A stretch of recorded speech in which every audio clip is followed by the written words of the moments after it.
Chairman PTI और शामिल कुरैशी कमरा अदालत में मौजूद हैं। चेयरमैन पीटीआई के वकला अडयाला जेल कमरा अदालत पहुँच गए हैं।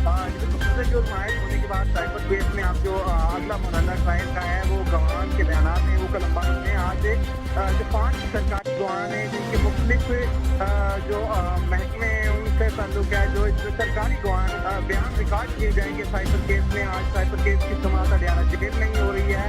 अफसर टिकट एक्ट अदालत के जज अब्दुल सलाह सुलकरनैन इस केस की समाअत कर रहे हैं और पीटीआई की जानिब से चेयरमैन पीटीआई और वाइस चेयरमैन पीटीआई की जो लीगल टीम है वो भी अदालत में मौजूद है। सलमान सफदर आज से चेयरमैन पीटीआई की जानिब से अदालत पेश हुए हैं। प्रोसिक्यूटर नैब प्रोसिक्यूटर और उनकी टीम भी अदालत में मौजूद है। इनके अंदर ये समाअत हो रही है और आज अदालत की जानिब से सख्ती से बताया गया था कि आज हर सूरत जो 5 गवाह गुज़श्ता समाअत जिनके बयान बंद नहीं हो सके थे आज उनके बयान इसमें